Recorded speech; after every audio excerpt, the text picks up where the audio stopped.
Eto na naman nga tayo na hindi makatulog. Nagising nga ng madaling araw para maghanap ng makakain. Dito nga sa bahay namin mga guys, ako yung huling natutulog kasi laging gutom. Dahan-dahan nga lang din ako sa paglalakad kasi dito lang din sina mama natulog sa sala. Binabantayan ako sinong kumukuha sa tindahan. Chot! Dahan-dahan lang. Sina mama pa naman yung tipong pagtulog. Konting ingay lang na marinig, magigising din talaga. Akalain may nagnanakaw sa tindahan. Pero di niya alam, ako lang din talaga kumukuha dito. Chot! Nauuhaw nga ako ngayon, kaya naganap na nga muna ako pwede mainom dito sa freezer. Amiss ko na nga magluto ng pancit canton. At tuwing gabi nga, sobrang sarap din talaga kumain nito. Pero ngayon nga mga guys, iibahin natin yung luto. Gagawin natin carbonara yung pancit canton. Mabilis lang tinlong lutuin. Kaya matapos ko nga makuha yung mga kailangan ko dito sa tindahan, pinatay ko na din yung ilaw para makadiretso na sa sala. Dahan-dahan pa rin ako sa paglakad. Kasi sabi ko nga sa inyo, pag may narinig din talaga na konting ingay si mama, magigising talaga yan. Lalo na kapag nalaman pa niya yung tunog galing sa tindahan. Matik din kasi yun na may kumuha sa paninda niya. Eto na pala yung makakailangan nating sangkap para makagawa ng carbonara. At eto nga yung magiging sauce natin mamaya. Sa mga pasta nga mga guys. Carbonara din talaga isa sa mga paborito ko. Kaya nung nalaman ko rin yung gantong klase pagluto, hindi rin talaga ako nagdalawang isip na subukan. Kasi first time ko lang makakagawa ng ganito. Kalahati lang din yung cheese. Kasi baka masobrahan naman. Di ko nga mahanap yung pang squeeze ng cheese. Kaya dito ko na lang din talaga siya dinurog. Lumalambot naman din yung cheese. Lalo na mainit na rin ito nilagay nating cream. Pero kailangan pa rin tiyagan sa pagmekos-mekos. Kasi kailangan daw. Madurog talaga yung cheese dito.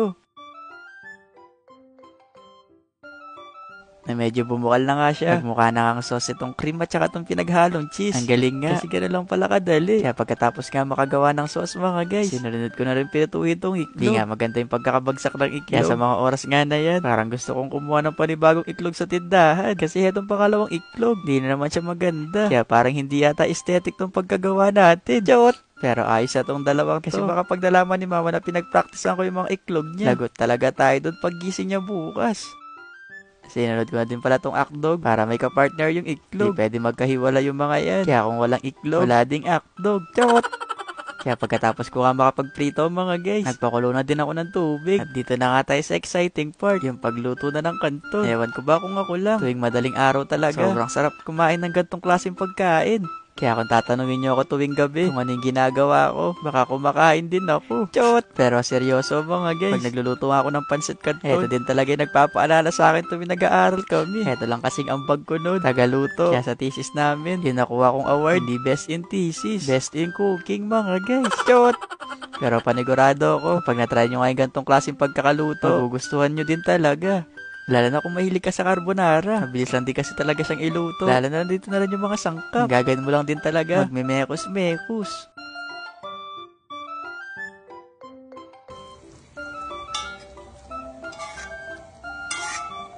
Kung late mo na din pala ito napanood, panigurado ako magkikrave ka talaga. Kahit ganito nga yung kinain mo kahapon, baka gusto mo ulit kumain. Lalo na pag nilagyan pa ng gantong klaseng sauce. Kaya kung nagda-diet ka ngayon, baka bukas mo na lang din siguro ituloy. Chot!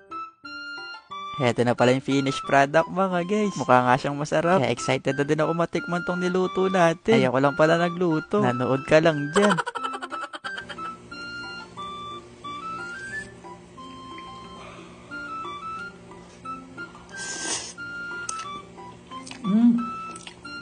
Sarap.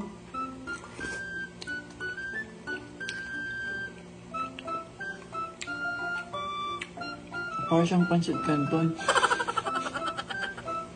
Chot! Pero ang sarap niya guys, para siyang carbonara.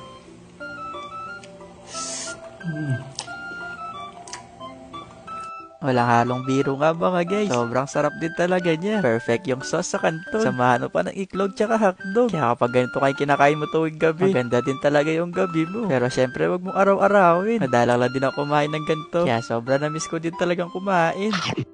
Ayun lang. Bye-bye!